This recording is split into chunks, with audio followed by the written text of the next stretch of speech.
दोस्तों shockingly WHO के अनुसार इस समय वर्ल्ड वाइड पूरे विश्व भर में 55 करोड़ से ज़्यादा लोग प्री डायबिटीज़ के शिकार हैं। लेकिन अच्छी बात यह भी है कि प्री डायबिटीज़ को डायबिटीज होने से रोका भी जा सकता है। यह एक ऐसी अवस्था होती है कि यदि यहीं पे सचेत हो जाए इसको पहचान लिया जाए तो डायबिटीज़ से रोका जा सकता है। डायबिटीज़ एक ऐसी लाइफ लॉन्ग इलनेस है, क्रोनिक इलनेस है, जो कि इतने कॉम्प्लिकेशन के साथ आती है कि बड़ी परेशानियों का सामना करना पड़ता है और पूरे जीवन भर तक दवाएं लेनी पड़ती हैं। तो इस चीज़ से दूरी रखने के लिए हम आज इस वीडियो में आपको बताएंगे कि किस तरीके से हम यह जानें कि प्री डायबिटिक कंडीशन में हैं या नहीं, या स्वस्थ हैं। तो आइए जान लेते हैं दोस्तों कि इसके साइन और सिम्टम क्या होते हैं। बार बार में भूख लगना, बार बार यूरिन जाना, स्पेशली नाइट को यूरिन ज़्यादा जाना, नींद में उठ करके जाना, बार बार खाने की इच्छा करना, ये इसके साइन हो सकते हैं, सिम्टम्स हो सकते हैं। साइन जैसे कि एक्यांथोसिस नाइग्रिकेंस जो होता है, मतलब कि आपकी त्वचा पर पिगमेंटेशन हो जाना, स्पेशली गर्दन के इस एरिया में, एक्जिला में और आपकी कोहनी के साइड में, इस प्रकार से थोड़े डार्कनेस हो जाती है, जो इस प्रकार साइन को दर्शाता है कि आप प्री डायबिटीज़ की कंडीशन में लैंड हो चुके हैं। अब हम ये जान लेते हैं कि ये तो कंडीशंस हो गई कि अब भाई भूख तो ज़्यादा काम करने से भी लग सकती है, प्यास ज़्यादा पसीने आने से भी लग सकती है। तो इसका बेसिकली इन्वेस्टिगेशन क्या करवाएं कि हमें ये मालूम हो जाए कि प्री डायबिटीज़ में लैंड कर चुके हैं। दोस्तों यदि मैं फास्टिंग ग्लूकोज की बात करूं तो उसका लेवल 100 से लेकर 125 तक हो सकता है, तो आप प्री डायबिटिक कंडीशन में आ सकते हैं।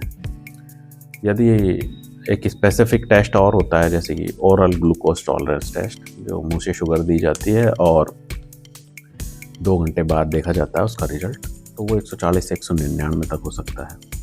और एक स्पेसिफिक मार्कर होता है और काफ़ी रिलायबल उसकी होती है इन्वेस्टिगेशन, HbA1c।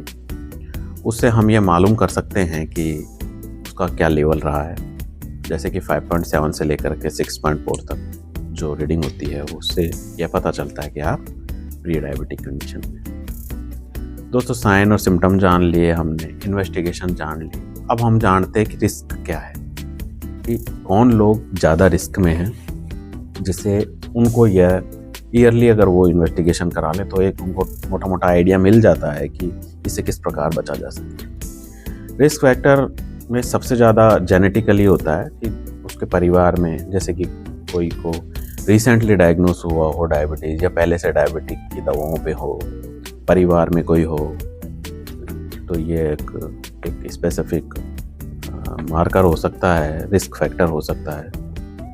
और जिनकी लाइफ स्टाइल ऐसी हो, सेडेंट्री टाइप की लाइफ स्टाइल हो, एक्सरसाइज कम करते हों, फास्ट फूड ज़्यादा खाते हों, और स्पेशली वीमेंस में जो कि PCOS जो होता है, पॉलीसिस्टिक ओवराइन सिंड्रोम, जो कि आजकल वैसे बहुत कॉमन भी है, और उनके जेस्टेशनल एज के अंदर कभी डायबिटिक रही हो, डायबिटीज़ की दवाओं पर हों, तो वो एक बहुत ही बड़े रिस्क फैक्टर में हो जाते हैं। उनकी किसी की ऐसी जॉब हो जिसमें नाइट ड्यूटी ज़्यादा रहती हो, नींद पूरी नहीं कर पाते हों, स्ट्रेस में रहते हों, तो ये भी एक बहुत बड़ा फैक्टर हो सकता है, रिस्क फैक्टर। इन लोगों को बहुत ही थोड़ा सचेत रहने की ज़रूरत है कि इनके प्री डायबिटीज़ में कन्वर्ट हो सके। दोस्तों अब ये जान लेते हैं कि इसमें होता क्या है। सबसे पहले हम ये जान लेते हैं कि जैसे बॉडी के अंदर ब्लड ग्लूकोज बढ़ा हुआ है, शुगर बढ़ी हुई है, तो अब वो शुगर सेल तक कैसे पहुंचती है। इंसुलिन एक ऐसा हार्मोन होता है जो कि पैनक्रियास से सीक्रेट होता है, और ये की फैक्टर होता है जो कि शुगर को ब्लड में से लेकर के सेल तक पहुंचाने का काम करता है, सेल और मसल तक पहुंचाने का काम करता है। अब प्री डायबिटीज़ में क्या होता है कि जैसे हम सेडेंट्री लाइफ स्टाइल जी रहे हैं, या फिर कुछ इस टाइप का काम कर रहे हैं जिससे कि हमारा ब्लड ग्लूकोज बढ़ता जा रहा है, तो एक ऐसी स्थिति आ जाती है जब इंसुलिन और सेल के प्रति रेसिस्टेंट डेवलप हो जाता है। यानी कि इंसुलिन होते हुए भी ब्लड से ग्लूकोज वो सेल तक नहीं पहुंचा पाता है। तो इसमें ऐसी स्थिति हो जाती है। हम आगे मालूम कर लेते हैं कि ऐसी स्थिति क्यों होती है। दोस्तों, जैसे हम एक चम्मच चीनी खाते हैं और उसके तुरंत बाद यदि हम ब्लड ग्लूकोज देखते हैं तो 80 रहता है, क्योंकि 80 से 100 नॉर्मल होता है, 80 से 99, इवन 70 टू 90 तक नॉर्मल होता है। तो 80 आया मान लो, एक उदाहरण के तौर पर समझने पर हमने एक चम्मच शुगर खाई और हमारा 80 आया, और यदि हमने 10 चम्मच चीनी खाई तो भी हमारा 80 ही आया। तो एक नॉर्मल कंडीशन में यह स्थिति बनी रहती है। लेकिन हमारी सेडेंटरी लाइफ स्टाइल हो गई, या फिर ज़्यादा मीठा खाने की स्थिति हो गई, फास्ट फूड ज़्यादा खाने की स्थिति में आ गए, तो कार्बोहाइड्रेट ज़्यादा ले रहे हैं। तो ये लगातार एक सतत प्रक्रिया होती रहती है कि वो ब्लड में बढ़ा हुआ जो शुगर है वो फीडबैक मैकेनिज्म के द्वारा पैनक्रियास तक सिग्नल भेजता है, भाई साहब इंसुलिन बनाओ। वो इंसुलिन बनाएगा, चलती रहती है प्रक्रिया, चलती रहती है। एक स्थिति ऐसी आती है कि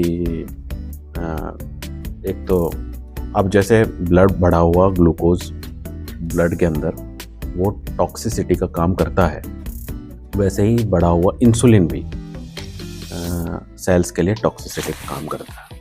वो कैसे करता है कि जिस प्रकार यह मैकेनिज्म चलता रहता है कि फीडबैक मैकेनिज्म के द्वारा इंसुलिन बढ़ाओ, इंसुलिन बहुत ज़्यादा मात्रा में हो गया, अब वो सेल के प्रति रेसिस्टेंट डेवलप हो जाता है उस चीज़ का। तो इंसुलिन के बड़े होने पर भी ग्लूकोज बढ़ा ही रहता है, क्योंकि इंसुलिन उसको ग्लूकोज को सेल तक पहुंचा नहीं पा रहा, क्योंकि रेसिस्टेंट डेवलप हो गया। अब इस प्रकार की मैकेनिज्म चलती रहती है। ब्लड शुगर बढ़ा रहता है, वो सिग्नल देता है पैनक्रियास को कि भैया इंसुलिन बनाओ, इंसुलिन बनाओ, इंसुलिन बनाओ। एक टाइम आता है जब पैनक्रियास गिव अप कर देता है कि भाई साहब अब मेरी बस की नहीं है, बहुत इंसुलिन बना चुका, तो अब और कितना बनाऊं। तो ये एक ऐसी स्थिति होती है जहाँ पे एक तो रेसिस्टेंट डेवलप हो गया, दूसरा इंसुलिन बनाना ही बंद कर दिया पैनक्रियास ने, मतलब कम कर दिया। तो ये कंडीशन लैंड कर जाती है डायबिटीज। जैसे कि हम थोड़ी देर पहले बात कर रहे थे कि प्री डायबिटीज़ में क्या होता है। प्री डायबिटीज़ में रेसिस्टेंट डेवलप हो जाता है इंसुलिन का, जिससे कि वो ब्लड शुगर पहुंच नहीं पाता है सेल्स तक और एनर्जी नहीं मिल पाती है और बाकी के कॉम्प्लिकेशन होते रहते हैं। तो इस प्रकार से प्री डायबिटीज़ में कन्वर्ट होने में ज़्यादा टाइम नहीं लगाता है। अब इसके प्रिवेंशन पे आ जाते हैं। दोस्तों, आप इस चैनल पे जा सकते हैं कि डायबिटीज़ के अंदर क्या खाना चाहिए, क्या नहीं खाना चाहिए, कितनी मात्रा में खाना चाहिए, कौन सी एक्सरसाइज करनी चाहिए, काफ़ी वीडियो बना रखे हैं। तो आप देख सकते हैं किस प्रकार के फल खाने चाहिए। तो इन सब चीज़ों को यदि हम प्री डायबिटीज़ के अंदर ही यूज ले लें तो हमारा ब्लड शुगर लेवल धीरे धीरे मेंटेन पे रहेगा, तो प्री डायबिटीज़ में लैंड ही नहीं कर पाएगा। अब जब लैंड ही नहीं कर पाएगा तो आप यहीं पे प्रिवेंशन हो गया। आपका सबसे बड़ा बचाव ही यही है कि आप सबसे पहले अपनी डाइट सुधारें, अपनी सेडेंटरी लाइफ स्टाइल को से गिव अप करें, और 7 से 8 घंटे की कम से कम नींद पूरी करें। जो रिस्क फैक्टर मैंने बताए हैं, जो रिस्क में लोग हैं, उनको बहुत ज़्यादा सचेत होने की ज़रूरत है। यदि वो वहीं पे इसको प्रिवेंट कर लेंगे तो आगे ये लैंड ही नहीं कर पाएगी और दवाओं से बचा जा सकता है। इस चैनल पे मैंने काफ़ी ऐसे वीडियो बनाए हैं यूट्यूब चैनल पे, जो आप देख सकते हैं किस प्रकार की सब्जियां खानी चाहिए, कौन से फ्रूट्स खाने चाहिए, चावल की जगह किनोवा को इस्तेमाल करें, धीरे धीरे अपने शुगर लेवल को मेंटेन रखें। तो यह तो एक प्रिवेंशन तक हो गए। अब आ जाते हैं हम ट्रीटमेंट पे। दोस्तों, ट्रीटमेंट के लिए तो आपको आपके डॉक्टर को विजिट करना ही पड़ेगा, क्योंकि वो एक ऐसी प्रक्रिया हो जाती है जिसमें आप आसपास हैं तो उससे संपर्क कर सकते हैं। तो उसी आधार पे प्रिवेंशन तो है ही।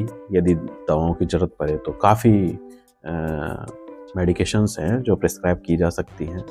तो यहाँ पे बताए अनुसार उसको डायरेक्ट यूज़ लें, आप घर बैठे यूज़ लें तो वो नुकसानदायक भी हो सकता है। तो उसके लिए अच्छा है कि आप डॉक्टर से संपर्क करें। यदि आप प्रिवेंशन तक इस चीज़ को समझ गए हैं और इसको रोकने की कोशिश कर लें वहीं पे प्री डायबिटीज़ में, तो डायबिटीज़ में लैंड ही नहीं होगा। डायबिटीज़ में लैंड नहीं होगा तो बाकी सभी रिस्क फैक्टर से, सभी परेशानियों से, सभी कॉम्प्लिकेशन से बचा जा सकता है। तो चैनल आप देखें, यूट्यूब में मेरा चैनल देखें, उस पर लाइक करें, सब्सक्राइब करें, शेयर करें। Thank you.